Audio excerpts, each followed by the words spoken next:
Hey, it's Aaron, and today I was going to talk all about the two new booklets that my crew and I just finished making. Mutual Aid and Dual Power and Teams and Spokes Councils, available for free in the link in the description box below. But today I actually feel like I should talk about something else because recently, within the last 48 hours or so, I got an email that resonated a lot with me and a lot of the other people that I associate with. And the email had a lot to do with how do you deal with depression when you are a leftist. So that's what this video is going to be about. Without any further ado, let's get into it. So I'm not going to read the entire email, but I will read the question portion of it because I think that it's a really well-written question. And it goes something like this. Lately, I haven't been able to sleep very well because I lay down and think about everything that's horrible about the current world. I think about how little we are in numbers and how it's probable that if a socialist revolution happens, anarchists will get crushed like always. How most of the world thinks we're dumb or outright hates us. How fascism in the far right is on the rise again in Poland, Hungary, France, and Spain. I feel like soon the system will fall horribly, but the odds aren't exactly in our favor. At least in my SOCDEM days, when I worried about trans rights and free healthcare and such, they seemed like actually achievable goals. Now on top of that, I have to deal with all of this new information. Have you ever felt pessimistic about being an anarchist? And yeah, I think everybody has, at one point or another, felt somewhat pessimistic about all of this. There's a reason why the old saying goes, those who know don't sleep. Because at the end of the day, we know more about what's going on in the world than most people do. I think that's inherent to most leftist movements and most leftist people, is that we inherently have a desire to try to find out the reasons why things are the way that they are. We don't try to scapegoat things. We don't try to say that it's the immigrants that are the problem of the world. We don't try to atomize everything like liberals and make it so nothing has full context and things just happen for no reason. We don't try to look at things as though they're inherently becoming more and more degenerate because they're getting further and further away from conservatism. We fundamentally believe in looking at the facts, looking at the truth behind things, and finding out why things are the way they are. At least good leftists should do that. That's the whole point behind dialectical materialism. And when you know more about the problems, when you know more about how everything is falling apart and how everything is fucked, then you just have a harder time with it. I think every single person I know that's gone from being a liberal or a conservative or whatever to being a leftist has, at least for a certain extent, felt that way. There have been times when my partners or I or people that I know that are anarchists have full on had breakdowns because all of this just seems so unbelievably insurmountable. And yeah, it definitely does look like things are absolutely against us in a lot of ways. It could feel insurmountable at times. But the truth is that when we actually get out onto the street, when we actually get out there in real life, most of the time when we fight, we win. When you do things like try to organize in your community, you would be surprised how many people want to actually get involved.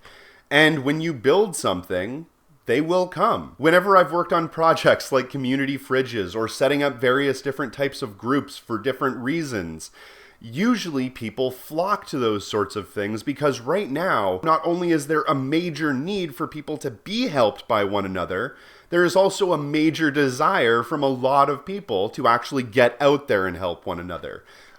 Whenever I've formed any kind of group, honestly, I end up getting stacks of resumes to do all sorts of kinds of jobs. And you, yes, you, are very qualified as well. You just have to find out what it is that you enjoy doing the most and what you have the most experience in. When tenants unions get together, often when they fight for more fair rent and so forth, they usually win. And when labor unions are actually structured properly and able to fight the system, they get amazing things as well. That's how we ended up with the 8-hour workday, child labor laws, a minimum wage. All of those sorts of things were able to be achieved by collectively unifying and turning ourselves into a force to be reckoned with. This stuff seems like it's so much more impossible than it actually is, and that's on purpose. The systems that we live in make it seem almost impossible to make real tangible change in real life.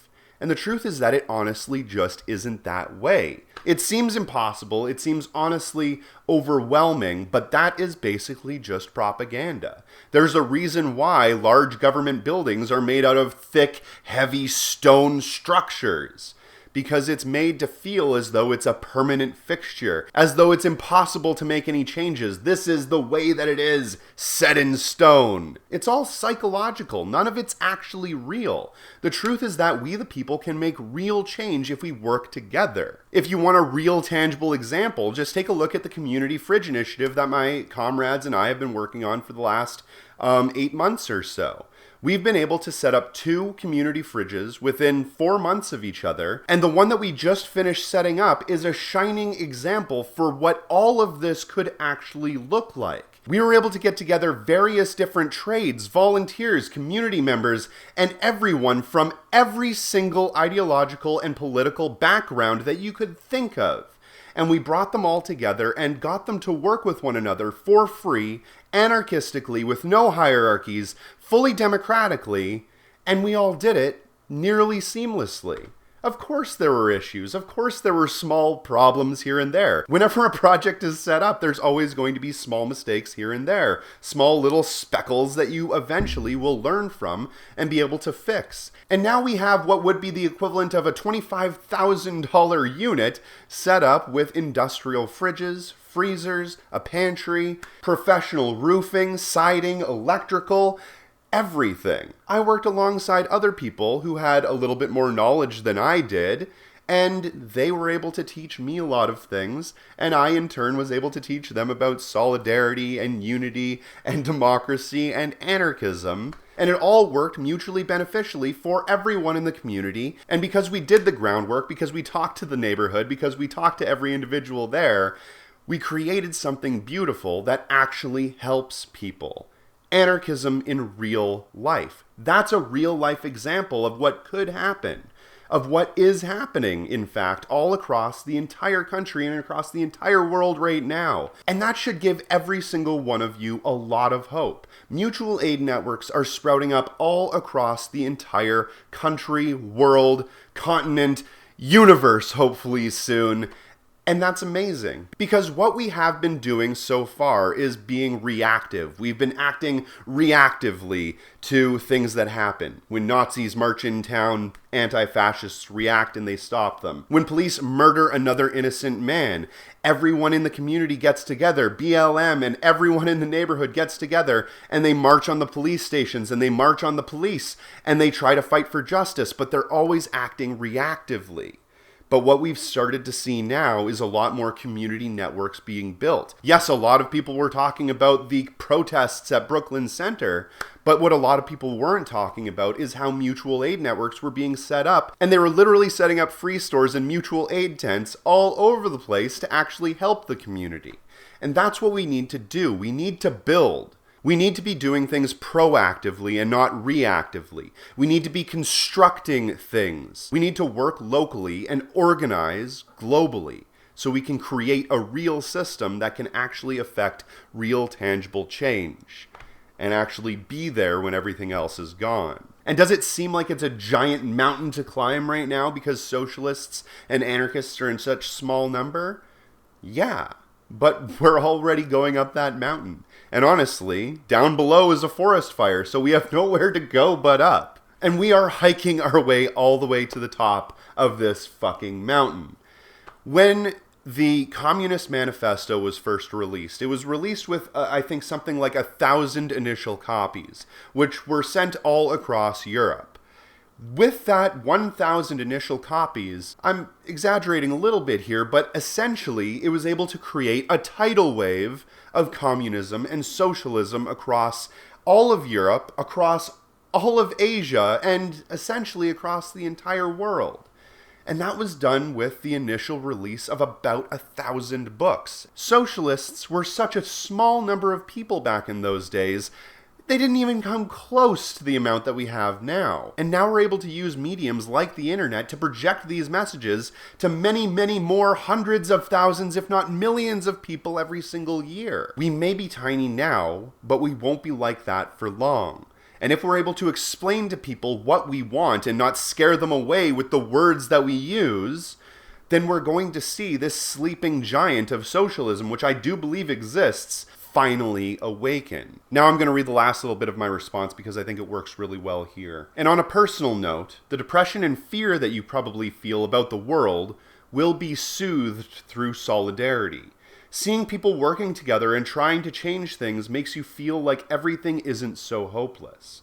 If you're ever feeling suicidal or extremely depressed, make sure that you seek the proper mental health resources. Try not to focus on the global picture and narrow your lens back down to your community and what's going on day to day. There's not much use in worrying about the things that we have no control over. So as long as you're working towards a better future, you'll know that you're doing all that you can do and hopefully find satisfaction and joy in that. Even though I can't say what's going to happen in the future, what I can do is look at the past and see what's happened then and make a prediction of what could happen now. And what I do see right now is that a lot of young people are starting to gain a major interest in these ideas. Zoomers especially have really gravitated towards ideas like socialism, like communism, like anarchism, and there is a major contingency in that entire population that is burning to get out there and revolt. And that's fantastic because the system doesn't usually crash all at once. It takes time. And it also takes a lot of time for us to build a new system for it to crash into. And in the next 5 years, we're going to see a lot of these young people, a lot of these 17, 18, 19-year-old people coming of age and becoming 21, 22, 25 years old and being in the prime of their lives, legions of class-conscious adults coming to age at a time when they are needed most. And that's exactly what we want to see.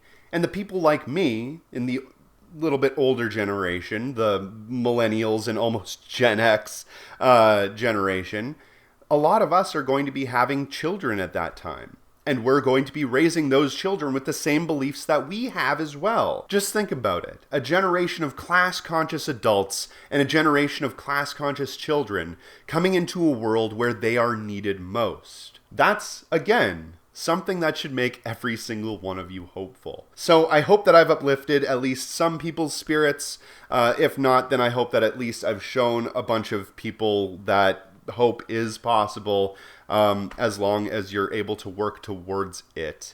And also, if you feel overwhelmingly depressed and if you feel suicidal and that sort of thing, please, please, please go search out mental health resources that can help you. In some places, you can even get that sort of thing for free, but there are a lot of different organizations and groups that are working towards helping people get those sorts of things cheaper. So please look into that. Make sure that you're taking care of yourself mentally. And like I said, narrow your scope. You don't always have to doom scroll through Twitter and see how terrible the national picture is.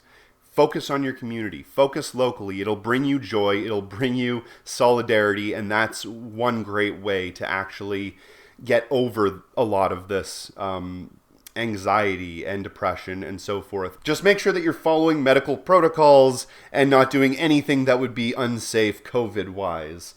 With all of that being said, thank you very much for watching. Like I said at the beginning of the video, please check out the links in the description box below because you can find our 2 new booklets, Mutual Aid and Dual Power, and Teams and Spokes Councils. This is Teams and Spokes Councils is really, really, really, really, really helpful if you're just getting started in organizing and you want to know how to horizontally organize a group and a team and make everybody essentially equal and able to work together without overwhelming everyone. That's a major, major problem with a lot of these things, is that we overwhelm people with too much of communication, too much of everything. So we have to make things a little bit more streamlined. So check out the links in the description box below. Super duper important.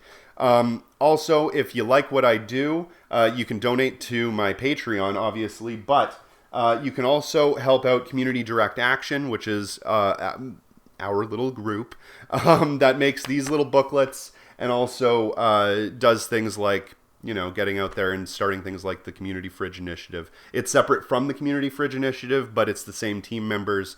So anyway, it's complicated. If you want to help out with that, please donate to our GoFundMe down below. It'll really, really help. And thank you very much for watching. Have a nice day.